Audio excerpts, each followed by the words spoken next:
Good evening बच्चों, आज हम लोग अर्थमेटिक प्रोग्रेशन का रिवीजन करेंगे।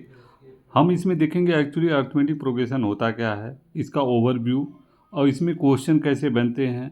इसका एक हम माइंड मैप भी बनाएंगे इसका अर्थमेटिक प्रोग्रेशन का, कि जो आपको अगर वो पता रहेगा तो वो ये पता हो जाएगा कि इस लेसन में क्या क्या चीज़ें हैं और क्या क्या चीज़ें हमको यूज करना है। जस्ट क्विक रिवीजन के लिए आपको हम नेक्स्ट वीडियो में इसका अर्थमेटिक प्रोग्रेशन का जो रहेगा इसका माइंड मैप हम अब प्रोवाइड करेंगे और उसको एक्सप्लेन करेंगे।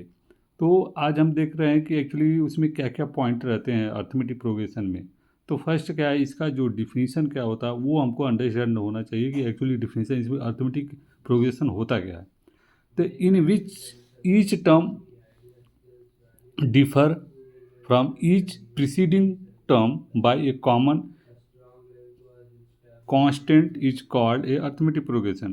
तो इसमें बोल रहा है कि जो एक सीक्वेंस है इन विच ईच टर्म, जो भी ईच टर्म है एक कांस्टेंट टर्म से क्या हो रहा है, ऐड हो रहा है, इधर सब्ट्रैक्ट हो रहा है, तो हमको उसका नेक्स्ट टर्म मिल रहा है। ये कॉमन टर्म या कांस्टेंट टर्म माइट भी ये निगेटिव भी हो सकता है, पॉजिटिव भी हो सकता है।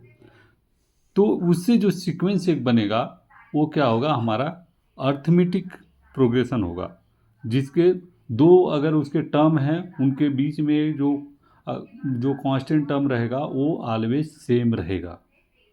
अगर लास्ट से स्टार्ट करेंगे तो माइट भी वो माइनस में आएगा, इधर से स्टार्ट करेंगे तो प्लस में आएगा, वो प्लस और माइनस दोनों हो सकता है। तो यही मीनिंग है अर्थमेटिक प्रोग्रेशन का। एक सीक्वेंस है जिसमें एक कांस्टेंट टर्म को हम ऐड कर रहे हैं या सब्ट्रैक्ट कर रहे हैं, तो जो भी हमको नंबर मिल रहा है वो हमारा क्या हो रहा है, वो जो भी हमको सीरीज मिल रही है वो हमको क्या होगी, एक अर्थमेटिक प्रोग्रेशन के फॉर्म में रहेगी, जिसको हम अर्थमेटिक प्रोग्रेशन कहेंगे। जो भी हमको एक सीक्वेंस अगर हम ऐड करके या सब्ट्रैक्ट करके जो सीक्वेंस मिला उसको हम अर्थमेटिक प्रोग्रेशन कहेंगे। तो ये जस्ट जनरल व्यू है। तो हमको एक अगर एग्जांपल दे दिया गया है कि सोच that the progression 8, 11, 4, 14, 17, 20 dash dash is A P series. तो ये दे दिया गया है कि एक हमारे पास एक सीक्वेंस है, इसी को हम लोग क्या बोलते हैं, this is called A progression. तो ये बोल रहा है कि क्योंकि ये प्रोग्रेस हो रहा है ना, इधर 8 के बाद 12 11 हो रहा है, 11 के बाद 14 हो रहा है, चेंजिंग एक्चुअली। तो इसी को हम क्या बोलेंगे, अर्थमेटिक प्रोग्रेशन बोलेंगे इसी सीक्वेंस को। तो ये बोल रहा है कि ये एक्चुअली अर्थमेटिक प्रोग्रेशन है या नहीं है, और सभी इस तरह के सीक्वेंस अर्थमेटिक प्रोग्रेशन नहीं हो सकते, जिसके कुछ प्रॉपर्टी हैं, रूल हैं। तो इसको हम देखेंगे। तो हम क्या करेंगे, फर्स्ट हमारा जो प्रायोरिटी है अर्थमेटिक प्रोग्रेशन को चेक करने की वो है कॉमन डिफरेंस। दो अगर इसमें हमारा नंबर 8, 11, 14, 17 डैश डैश 20 है, तो इनके बीच का जो डिफरेंस है वो ऑलवेज कांस्टेंट होना चाहिए, इक्वल होना चाहिए। तो अगर 11 आइए प्रीसीडिंग से हम कर रहे हैं, सक्सीड से प्रीसीड को सब्ट्रैक्ट कर रहे हैं, तो 11 माइनस 8, अब 14 माइनस 11 और 20 माइनस 17, ये सभी का जो डिफरेंस क्या आ रहा है, 3 आ रहा है। तो ये हमारा अगर सभी के कांस्टेंट टर्म जो निकालेंगे अगर इक्वल आ रहा है तो हमारा उसको क्या बोलेंगे कि ये हमारा अर्थमेटिक प्रोग्रेशन है।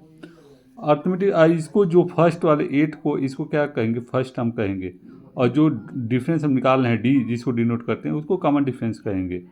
और कितने नंबर हैं, नंबर कभी निकालना रहता है तो हमको अगर सम दे दिया रहता है, इसमें बहुत टाइप के क्वेश्चन बनेंगे, तो उसको हम एक माइंड मैप के थ्रू आपको एक्सप्लेन करेंगे नेक्स्ट वीडियो में कि एक्चुअली इसमें क्या होते हैं, मीन कैसे निकालते हैं, सम कैसे निकालते हैं, एनएस टर्म कैसे निकालते हैं, दोनों का अगर लास्ट टर्म दिया है फर्स्ट टर्म दिया है तब हम क्या फार्मूला यूज करेंगे सम के लिए।